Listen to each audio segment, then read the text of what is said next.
Methods used for GPS positioning ആണ് ഇനി discuss ചെയ്യാനുള്ളത്. അപ്പം നമ്പർ ഓഫ് റിസീവേഴ്സിനെ ബേസ് ചെയ്തിട്ട് പോയിന്റ് പൊസിഷനിങ്, റിലേറ്റീവ് പൊസിഷനിങ് എന്ന് പറഞ്ഞ രണ്ട് മെത്തേഡ് ഉണ്ട്.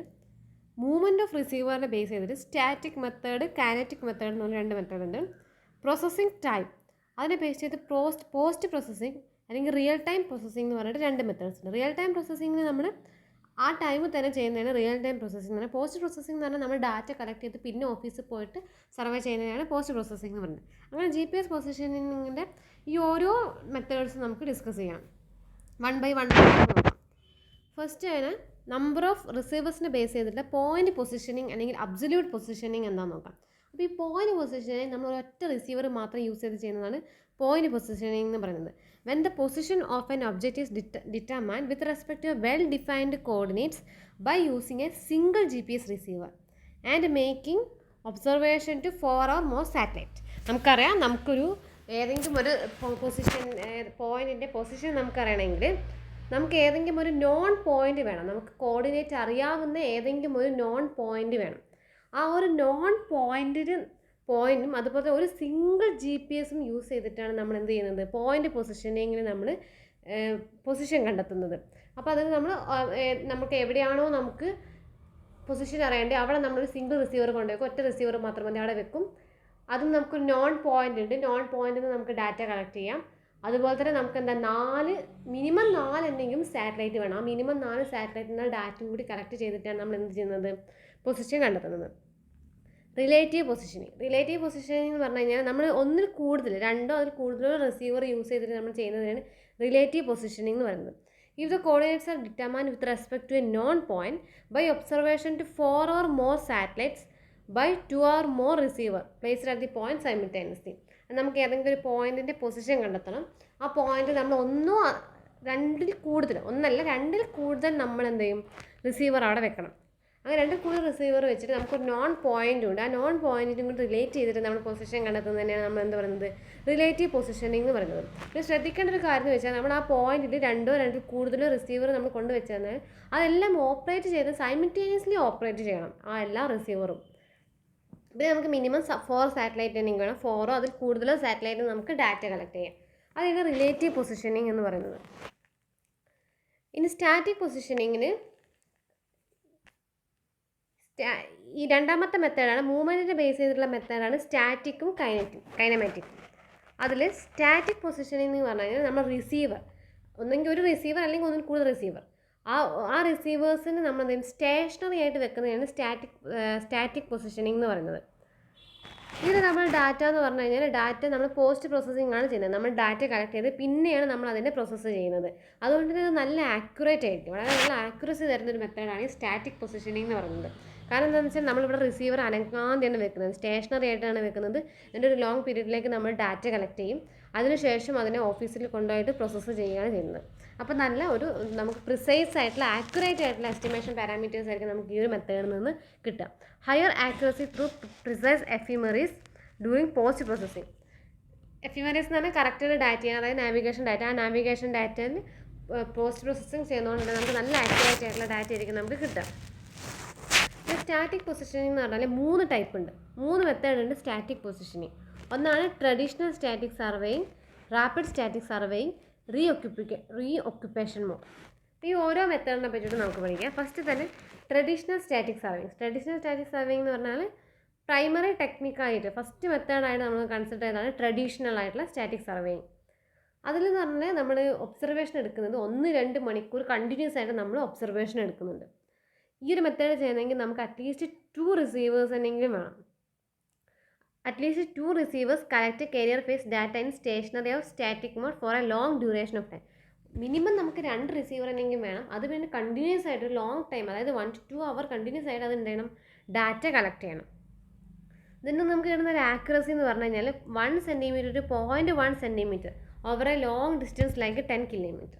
അതായത് ഒരു 10 കിലോമീറ്റർ ഒരു സർവേ നമ്മൾ നടത്തി കഴിഞ്ഞാൽ നമുക്ക് അവിടെ ഉണ്ടാകുന്ന എറർ എന്ന് പറഞ്ഞു കഴിഞ്ഞാൽ നമുക്ക് അത്രയും ആക്യുറസിയിൽ ഒരു 1 സെൻറ്റിമീറ്റർ അല്ലെങ്കിൽ 0.1 സെൻറ്റിമീറ്റർ ആക്യുറസിയിൽ നമുക്ക് എന്ത് ചെയ്യും, നമുക്ക് കിട്ടും. അതായത് നമ്മളിപ്പോൾ നമ്മുടെ ഫ്രണ്ട്സിന് ആർക്കെങ്കിലും നമ്മുടെ പൊസിഷൻ, നമ്മുടെ ലൊക്കേഷൻ എന്തെങ്കിലും സെൻഡ് ചെയ്യുകയാണെങ്കിൽ വളരെ ആക്യുറേറ്റ് ആയിട്ടായിരിക്കും ആ ലൊക്കേഷൻ കിട്ടുന്നുണ്ടാവുക. എന്നാലും അതിൽ ചെറിയൊരു വ്യത്യാസം ചില സമയത്ത് നമ്മൾ കാണാറുണ്ട്. അപ്പോൾ ആ ഒരു വ്യത്യാസമാണ് 1 സെൻറ്റിമീറ്റർ ഒരു 0.1 സെൻറ്റിമീറ്റർ എന്തുണ്ടാവാൻ ചാൻസ് ഉള്ളൂ, ഒരു വ്യത്യാസം ഉണ്ടാവാൻ ചാൻസ് ഉള്ളൂ. അത്രയും ആക്യുറേറ്റ് ആയിട്ട് നമുക്ക് ഡാറ്റ കിട്ടും. 2 GPS റിസീവേഴ്സ് ഉണ്ട് GPS ബേസ് ലൈൻ മെഷർ ചെയ്യാൻ വേണ്ടിയിട്ട്. GPS ബേസ് ലൈൻ എന്ന് പറഞ്ഞാൽ നമ്മൾ ഈ മെഷർമെൻറ്റിലൊക്കെ നമുക്ക് അൺനോൺ ആയിട്ടൊരു പോയിൻ്റ് ഉണ്ട്, ഒരു നോൺ പോയിൻ്റ് ഉണ്ട്. ഈ അൺനോൺ പോയിൻറ്റും നോൺ പോയിൻറ്റും തമ്മിലുള്ള ഒരു ഡിസ്റ്റൻസിനെയാണ് നമ്മൾ ബേസ് ലൈൻ എന്ന് പറയുന്നത്. അതായത് നമ്മൾ നോൺ പോയിൻറ്റിൽ നമ്മൾ റിസീവർ വെക്കും, അൺനോൺ പോയിൻറ്റും ഒരു റിസീവർ വെക്കും. അതുകൊണ്ട് തന്നെ നമുക്ക് മിനിമം 2 റിസീവർ വേണം. അപ്പോൾ ആ 2 റിസീവറും തമ്മിലുള്ള ഒരു ഡിസ്റ്റൻസിനെയാണ് നമ്മൾ എന്ത് പറയുന്നത്, ബേസ് ലൈൻ എന്ന് പറയുന്നത്. Line between a pair of GPS receiver is called base line. Standard method for line over 20 kilometre. അതായത് നമ്മൾ ഒരു ബേസ് ലൈൻ 20 കിലോമീറ്ററിൽ കൂടുതലാണെങ്കിൽ, അതായത് നമ്മൾ നോൺ പോയിൻറ്റും നോൺ പോയിൻറ്റും നമ്മൾ റിസീവർ വെക്കും, അൺനോൺ പോയിൻറ്റിലും റിസീവർ വെക്കും. അത് തമ്മിലുള്ള ഡിസ്റ്റൻസ് 20 മീറ്റർ കൂടുതലാണ്. അതായത് ബേസ് ലൈൻ 20 കിലോമീറ്ററിൽ കൂടുന്ന കേസിൽ നമുക്ക് യൂസ് ചെയ്യാൻ പറ്റുന്നതാണ് ട്രഡീഷണൽ സ്റ്റാറ്റിക് സർവേ എന്ന് പറയുന്നത്. GPS receiver pairs are setup over station of each either known or unknown location. Known ലൊക്കേഷനും അൺനോൺ ലൊക്കേഷനാണ് നമ്മൾ GPS വെക്കുക. One of the receiver placed at point whose coordinates are known. Coordinates അറിയുന്ന point നമ്മൾ വെക്കുന്ന റിസീവറിനെ പറയുന്ന പേരാണ് reference receiver. The second one is position over the point whose coordinate is unknown. Unknown ആയിട്ടുള്ള പോയിന്റ്, നമുക്ക് പൊസിഷൻ കണ്ടെത്തേണ്ട പോയിന്റ് നമ്മൾ വെക്കുന്ന റിസീവറിനെ പറയുന്ന പേരാണ് rover. Both receivers must receive signal from same 4 or more satellite for a long time, few minutes to several hours. അതായത് ഈ 2 സ്ഥലത്ത് 2 റിസീവർ ഉണ്ട്. 2 റിസീവർ സെയിം സാറ്റലൈറ്റിൽ നിന്നുള്ള സിഗ്നൽ സ്വീകരിക്കണം. ഒരാൾ വേറെ സാറ്റലൈറ്റിൽ നിന്ന് ഒരാൾ വേറെ സാറ്റലൈറ്റിൽ നിന്ന് സിഗ്നൽ സ്വീകരിച്ച് നമുക്ക് ഡാറ്റ എന്തായും മിസ്മാച്ച് ആവും. അപ്പോൾ രണ്ടും സെയിം സാറ്റലൈറ്റിൽ നിന്ന് വേണം ഡാറ്റ കളക്ട് ചെയ്യാൻ. അപ്പോൾ 4 അതിൽ കൂടുതലോ സാറ്റലൈറ്റിനകത്ത് ഡാറ്റ കളക്ട് ചെയ്യണം. അപ്പോഴാണ് നമുക്ക് കൂടുതൽ ആക്യുറേറ്റ് ആയിട്ട് പൊസിഷൻ കിട്ടുക. പിന്നെ ഈ ഡാറ്റ കളക്ടിങ് ടൈം എന്ന് പറഞ്ഞു കഴിഞ്ഞാൽ തന്നെ കുറേ ടൈമാണ്. ഫ്യൂ മിനിറ്റ്സ് സെവറൽ അവേഴ്സ് എന്ത് ചെയ്യണം, അത് ഡാറ്റ കളക്ട് ചെയ്യുന്നുണ്ട്. അപ്പോൾ സ്റ്റാറ്റിക് മെത്തേഡ് നമ്മൾ ചെയ്യുന്നതാണെങ്കിൽ അതിൻ്റെ റിക്വയർമെൻറ്റ്സ് എന്തൊക്കെയാണെന്ന് നോക്കാം. അപ്പോൾ നമുക്ക് ഒരു മോർ ദാൻ 1 റിസീവർ വേണം. ഒന്ന് നമ്മളെ നോൺ ലൊക്കേഷനോ അൺനോൺ ലൊക്കേഷനോ വെക്കാൻ മിനിമം 2 വേണം. പിന്നെന്താണ്, നമുക്ക് 4 അതിൽ കൂടുതലോ സാറ്റലൈറ്റിൽ നിന്ന് ഡയറക്റ്റ് സിഗ്നൽ നമുക്ക് കിട്ടണം. അതുകൊണ്ട് തന്നെ നമ്മളെ ഈ ഒരു സ്റ്റേഷൻ്റെ മുകളിലുള്ള ഒരു അൺഒബ്സ്ട്രക്റ്റഡ് ആയിട്ടുള്ളൊരു സ്കൈ, നമുക്കൊരു ക്ലിയർ വ്യൂ ഓഫ് സ്കൈ നമുക്ക് അവൈലബിൾ ആയിരിക്കണം. പിന്നെ കുറേ ടൈം നമ്മൾ ഇത് കാൽക്കുലേറ്റ് ചെയ്യുന്നുണ്ടെന്നാണ്. സെവറൽ അവേഴ്സ് നമുക്ക് ഡാറ്റ സിഗ്നൽ നമ്മൾ സ്വീകരിച്ചുകൊണ്ട് നിൽക്കുന്നതാണ്. അതുകൊണ്ട് നമുക്ക് ഇനഫ് പവർ സപ്ലൈ വേണം. ഇത്രയും ഡാറ്റയൊക്കെ സേവ് ചെയ്ത് വെക്കാൻ നല്ല ഇനഫ് മെമ്മറിയും വേണം. ഇതൊക്കെയാണ് സ്റ്റാറ്റിക് സർവേൻ്റെ റിക്വയർമെൻറ്റ്സ് എന്ന് പറയുന്നത്. ഇനി റാപ്പിഡ് സ്റ്റാറ്റിക് സർവേ. സ്റ്റാറ്റിക് സർവേയിൽ തന്നെ രണ്ടാമത്തെ ഒരു ടൈപ്പാണ് റാപ്പിഡ് സ്റ്റാറ്റിക് സർവേ. അപ്പോൾ അതിൻ്റെ പേര് സൂചിപ്പിക്കുന്ന പോലെ തന്നെ റാപ്പിഡ്, വളരെ പെട്ടെന്ന് നമുക്ക് ഡാറ്റ കിട്ടുന്ന ഒബ്സർവേഷൻ എടുക്കുന്ന ഒരു മെത്തേഡിനെയാണ് റാപ്പിഡ് സ്റ്റാറ്റിക് സർവേയിങ് എന്ന് പറയുന്നത്.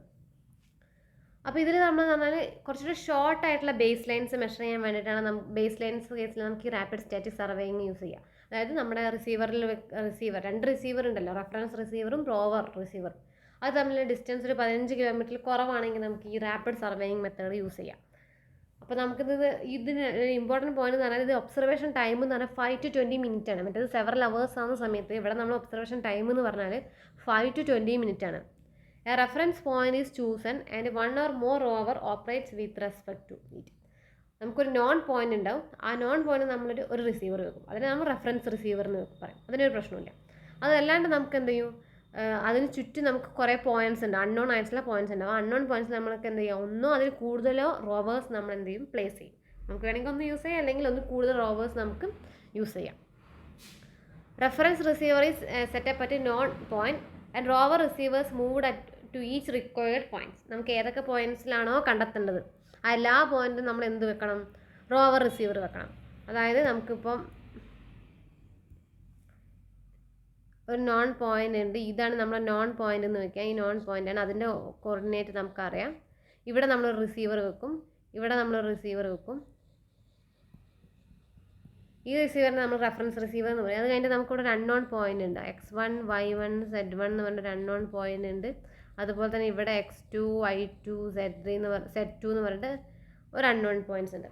അപ്പോൾ നമുക്ക് ഈ അൺനോൺ പോയിന്റ്സിനെ കണ്ടെത്താൻ വേണ്ടി നമ്മൾ ഇവിടെ എന്ത് വെക്കണം, ഇവിടെ നമ്മൾ റോവർ വെക്കണം, ഒരു റോവർ റിസീവർ വെക്കണം. ഇപ്പോൾ ഈ റോവർ റിസീവർ ഇവിടെ വെച്ച് കഴിഞ്ഞാൽ നമുക്ക് എന്ത് ചെയ്യും, ഈ ഒരു പോയിന്റിന് കിട്ടും. ഇനി വേണമെങ്കിൽ ഈ റോവർ തന്നെ ഇവിടെ കൊണ്ടുപോയി വെച്ചിട്ട് ഈ ഒരു പൊസിഷനിലുള്ളതും കണ്ടെത്താം, അല്ലെങ്കിൽ നമുക്ക് വേറെ സെപ്പറേറ്റ് റോവർ വേണമെങ്കിൽ യൂസ് ചെയ്യാം. അപ്പോൾ നമ്മൾ ഏതൊക്കെ പോയിന്റ്സിലാണോ നമുക്ക് കണ്ടെത്തേണ്ടത് ആ ഭാഗത്തേക്കൊക്കെ നമ്മൾ റോവറിനെ മാറ്റിക്കൊണ്ടിരിക്കണം.